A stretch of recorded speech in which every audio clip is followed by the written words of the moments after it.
Welcome back to Nisha's rainbow. दोस्तों, ज़रूर बताइएगा आप लोग कैसे हैं। हम लोग भी ठीक हैं। आपके बताने के पहले ही मैं अपना हाल चाल आपको दे रही हूँ। और कल का स्टेटस तो मैंने आपको बताया ही था कल वाले वीडियो में कि अचानक से आराम से बैठे बैठे कितनी परेशानियाँ आ गई हमारे साथ, और एकाएक सारे गैजेट्स जो है ख़राब होते चले गए। एक्चुअली ऐसा नहीं था कि अचानक से हुआ, ये 15-20 दिन क्या लगभग महीने भर से वोल्टेज फ्लक्चुएशन का कुछ प्रॉब्लम आ रहा था मेरे यहाँ।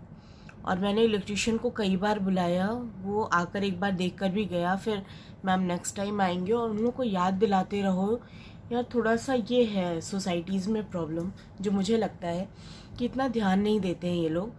और बाहर से आप किसी को ऐसे बुला करके कर नहीं सकते, और लॉकडाउन वाला पीरियड चल रहा है तो भी हम लोग बाहर से किसी को नहीं बुला पाए। गलती हमारी भी है। थोड़ा सा हमें इस प्रॉब्लम के प्रति अलर्ट रहना चाहिए था।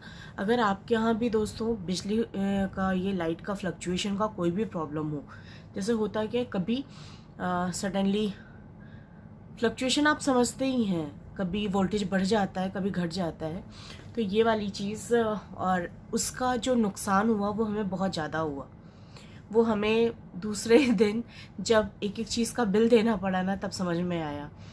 आपको बताया था मैंने कि मेरे दोनों कमरों का एसी ख़राब हो गया था, तो वो चल नहीं रहा था, क्योंकि जो मास्टर बेडरूम में था वो तो बिल्कुल काम ही नहीं कर रहा था। चलाने के बावजूद ठंडा मतलब हवा नहीं आ रही थी, उससे बिल्कुल भी कूलिंग नहीं थी।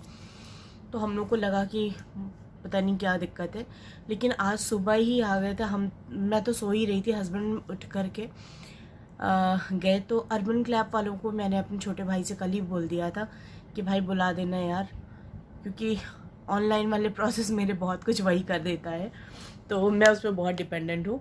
तो मुझे लगता है कि मैं अपनी प्रॉब्लम उससे डिस्कस कर लेती हूँ, और होता है तो वो मुझे सोल्यूशन भी दे देता है। तो उसने ही कहा कि ठीक है तुम अर्बन क्लैप बुला लो। जब तक हम लोग ये सोचते कि और कंपनीज़ को बुलाना है, जब तक में वो मॉर्निंग में ही उसने शेड्यूल कर दिया था, और वो लोग 8 बजे आ गए। तो बड़े बेटी की तो क्लास स्टार्ट हो गई थी, वो तो अपना बैठ गया था क्लास करने, और मैं उस समय भी सो रही थी, मुझे नींद बहुत आ रही थी। तो हस्बैंड ने जगाया नहीं, वो जा कर के एसी का उन्होंने दिखाया, दोनों एसी। तो एक तो जो हमारी मास्टर बेडरूम की है उसका तो उसने बता दिया कि सर इसकी पीसीबी जल गई है, और वो आती है बहुत महंगी, वो 15-16 हज़ार की आएगी। तो उसके लिए आप कंपनी में जाइए तो ज़्यादा बेटर है। तो अब कंपनी में हम कांटेक्ट करने की कोशिश कर रहे हैं। आज भी मैंने कई बार लगाया फ़ोन, बट कोई अभी तक मेरी बात नहीं हो पाई एक्चुअली कस्टमर केयर में। और इसके लिए दूसरा वाला जो था वहाँ किड्स रूम, गेस्ट रूम का, उसमें क्या था उसका उसमें वो था, क्या बोलते हैं, स्टेबलाइज़र था। तो स्टेबलाइज़र उसका जल गया था, इस वजह से एसी बच गई थी। और जो मेरी मास्टर बेडरूम की एसी थी वो इन्वर्टर, सेल्फ इन्वर्टर वाली नहीं आती, इनबिल्ट रहता है उसमें, वो वाली हमने ली थी। तो उसके लिए जिस इलेक्ट्रिशियन से पूछा भी था हमने, तो उसने कहा कि नहीं इसमें ज़रूरत नहीं है आपको स्टेबलाइज़र की। शायद दोस्तों हमारे पास स्टेबलाइज़र होता तो हमारे यहाँ इतना लंबा चपत नहीं लगती हमें। बहुत ज़्यादा मतलब 15-16 हज़ार रुपये अननेसेसरी का बैठे बैठे खर्चा हो जाना। और आरओ में भी पता नहीं क्या चीज़ था, एडाप्टर था क्या था, उसमें भी कुछ प्रॉब्लम आ गई थी, तो वो भी 2.5-3 हज़ार का चेंज हुआ। तो इस तरीके से अचानक से बैठे बैठे हमें अच्छा खासा नुकसान हो गया। अब स्टेटस ये है कि गेस्ट रूम का एसी तो बन गया है, ये मास्टर बेडरूम का तो गया, मुझे लग रहा है कि हफ्ते 1.5 हफ्ते गया, क्योंकि जब हम कंप्लेन लॉन्च करेंगे उसके बाद भी उसमें प्रोसीजर में टाइम लगेगा। पीसीबी उनको भी मिलना, स्टोर से लेना, वो सब जो प्रक्रिया होती है, तो उसमें मुझे लग रहा है कि 15 दिन का टाइम गया हमारा। तो ये है, पानी का आरओ आकर के सही कर गया बंदा, तो पानी का काम हो गया। पानी के बिना तो यार लगता है जैसे कुछ है ही नहीं है। और ये बस किड्स रूम का एसी काम कर रहा था तो हम लोग यहीं सो रहे हैं। और अभी तो लग रहा है ये प्रक्रिया चलने वाली है, तो हम लोगों ने नीचे अपना बेड लगा लिया था। आपको दिखाती हूँ मैं, ये देखिए यहाँ ज़मीन पर, और ऊपर बच्चे लेट जाते हैं, हम लोग यहाँ नीचे लेट जाते हैं। अच्छा है यार, कभी कभी नीचे भी लेटना चाहिए। और ये है, और हस्बैंड चले गए हैं ऑफिस। मैंने उनको बोला था कि यार एक तो लॉकडाउन मतलब ये है, कोरोना वाला कंडीशन चल रहा है, और आज व्रत भी है, बच्चों का ऑनलाइन क्लास भी है, और ये सब चीज़ें, जो भी लोग आएंगे बाहर से, बार बार चीज़ों को सैनिटाइज करना, बच्चों को वो करना बड़ा टफ़ है यार मेरे लिए। मैं अकेले नहीं कर पाऊँगी, आप छुट्टी ले लो। उनको ऑफिस जाना ही पड़ा तो छुट्टी नहीं ले पाए। कोई नहीं, कर रही हूँ अकेले। तो एक के बाद एक लोग आ रहे हैं जब भी, तो एसी वाले तो मॉर्निंग में ही अपना काम कर गए क्योंकि तब हस्बैंड थे। उसके बाद अभी आरओ वाले आया था, अब भी बात हुई है, जो वो फटा था उसका राउटर का एडाप्टर, तो उसके लिए अभी बात हुई है, वो आने वाला है। तो ये है, लोग घर में आते हैं। अब ये सिचुएशन ऐसी है दोस्तों कि हम लोगों ने किसी भी प्रॉब्लम में रह लेना आसान समझा, और ये नहीं हुआ कि यार किसी को बुला करके घर में कोई काम करवाओ। लेकिन इतने दिन सुरक्षित रह के और सब तरीके से स्ट्रगल करते हुए रहने के बावजूद अब हमें बुलाना पड़ रहा है लोगों को घर पे। मजबूरी है यार, क्या करें, फिर तो घर में रह ही नहीं पाएंगे ना। बेसिक चीज़ें ही नहीं रहेंगी तो रहना मुश्किल हो जाएगा, इसलिए हम लोगों ने बुला लिया। फिर देखिए, फिर शाम को मिलती हूँ आपसे। और सुबह मैंने ज़्यादा कुछ बनाया नहीं था, फलाहार में लस्सी बना दी थी और आलू का हलवा बना दिया था। मेरे पास सब्ज़ी वगैरह जो भी थी, मेरे पास टाइम ही नहीं था। बस किसी तरह से मैंने कल सब्ज़ी वगैरह धुल दी थी, आज सब लगा दिया है फ्रिज में सुबह। लेकिन मेरे पास बिल्कुल टाइम नहीं था क्योंकि बच्चों का ऑलरेडी यार क्लास, छोटे का ना 10 से 10:40, वो 40 मिनट ही बहुत टफ होता है क्योंकि वही टाइम हस्बैंड को भी निकलना होता है, वही टाइम ये। तो मैंने कहा चलो ठीक है। तो हस्बैंड जो चले गए थे, उन्होंने कहा तुम दे दो मुझे जो भी है फटाफट, अदरवाइज़ मैं रुकूंगा नहीं कुछ खाने के लिए। तो वही 1 गिलास लस्सी और थोड़ा सा हलवा खाकर वो सुबह निकल गए। फिर मैं इत्मीनान से बैठी हूँ, बच्चों की क्लास हुई है तो एसी वाला काम एक हो गया था, इसलिए थोड़ा सा रिलैक्स थे। और सबका फ़ोन आता रहा तो मैंने फिर 1-1:30 बजे के बाद ही सबको बोला। तो ये हाल है दोस्तों, कभी कभी घर बैठे बैठे भी परेशानी आ जाती है और उसको फेस करना पड़ता है। चलिए, फिर शाम को मैं जो कुछ भी बनाऊंगी या जो कुछ भी होगा नेक्स्ट, कोई भी इम्प्रूवमेंट, तो आपसे ज़रूर शेयर करूंगी। फिर आपसे मिलती हूँ मैं शाम को। Very good evening friends. और यहाँ पे मैं आपको दिखा रही हूँ साबूदाने की खीर। ये एक ऐसी चीज़ है दोस्तों जो आप कभी भी बना सकते हैं और बिना व्रत के भी खा सकते हैं और व्रत में भी खा सकते हैं। इसमें मैं कोई घी नहीं ऐड कर रही हूँ, सिंपल पैन रख दिया है मैंने चूल्हे पे और उसमें मैं ये सोक किए हुए साबूदाना डाल रही हूँ। बिल्कुल इसे मुझे फ्राई नहीं करना है, इसमें घी नहीं डालना है, बिना घी की रेसिपी है ये। हलवा विदाउट घी, क्या बात है। तो दोस्तों यहाँ पे जितना मुझे बनाना है इसका खीर या हलवा जो भी कहिए, वो मैंने इसमें रिक्वायर्ड साबूदाना ले लिया है। और यहाँ पे मैंने इसमें 1 कप एंड ये दूसरा कप, इतना पानी डाल दिया है और हम इसको अब बॉईल होने देंगे। यहाँ पर देखिए दोस्तों 5 से 7 मिनट हो गया है साबूदाना को बॉईल होते, और अभी हम इसमें ऐड कर देंगे शुगर। तो शुगर अपने टेस्ट के अकॉर्डिंग डालें। नमक और चीनी हमेशा अपने स्वाद के अनुसार डालनी चाहिए।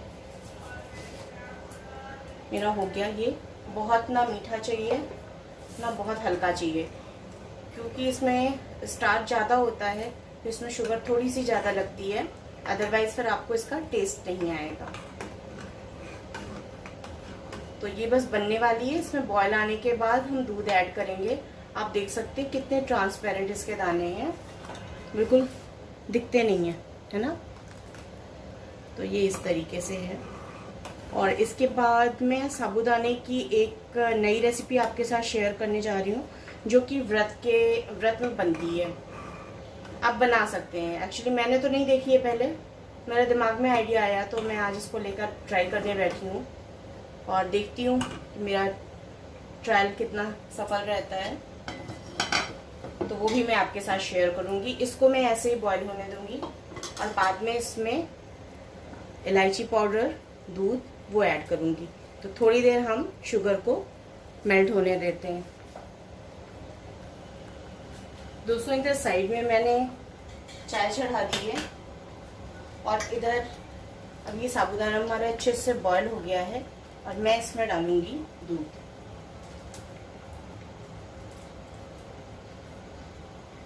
दूध भी हम धीरे धीरे थोड़ा थोड़ा करके इसमें ऐड करते जाएंगे और इस पे बॉईल आने देंगे और ये धीमी आंच पे ही पकेगा।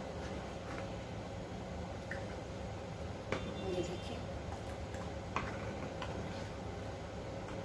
अब इसको हम धीमी मध्यम आंच पे पकने देंगे।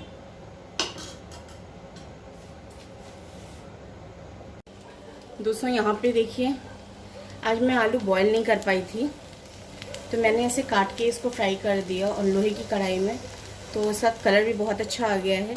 इसमें घी में मैंने सिर्फ मिर्ची डाली है और मिर्ची के बाद मैंने इसमें काला आलू डाल के काट के और उसके बाद नमक, सेंधा नमक और ये डाल दिया आपका काली मिर्च का पाउडर, और वो उसी पे धीमी आंच पे पक रही है। और आप यहाँ पे देख सकते हैं मेरा अप्पम पैन। तो मैं व्रत में खाने वाला अप्पम बना रही हूँ, जिसमें कि मैं साबूदाना लूँगी, मेरे पास थोड़ी सी बॉइल्ड आलू है और सिंगाड़े का आटा जो आपको पिछली बार दिखाया था।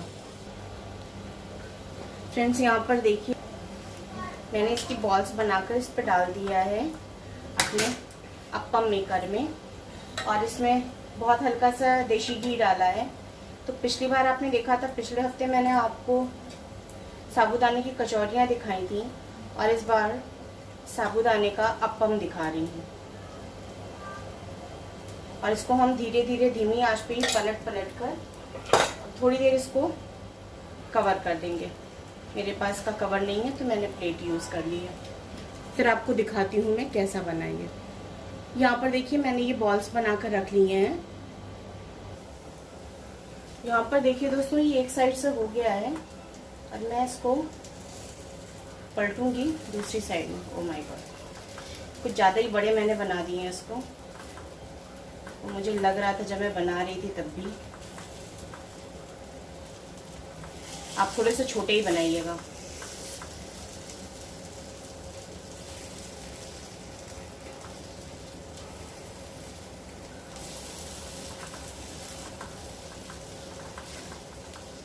पिछली बार मैंने आपको कचौरियाँ दिखाई थी जो कि बहुत ही ऑयली थी और अनहेल्दी भी। वो कभी कभी तो आप खा सकते हो, आप हमेशा उसको नहीं खा सकते। तो इस बार मैंने कम ऑयल का ऑप्शन चुना है। ये ऑयललेस भी बन सकता है बट इसमें वो स्वाद नहीं आएगा, फिर आपको आटा कम रखना पड़ेगा। और आटा ही इसकी मेन बाइंडिंग है।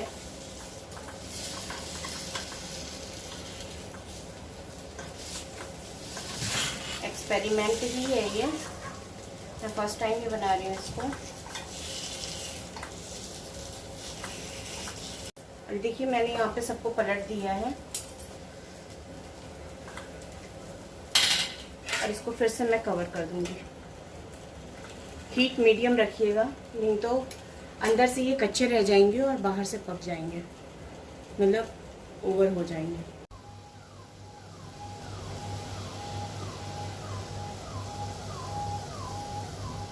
यहाँ पे देखिए दोस्तों, ये मेरे साबूदाना के अप्पम है। अब खा के बताऊंगी टेस्ट कि कैसा है।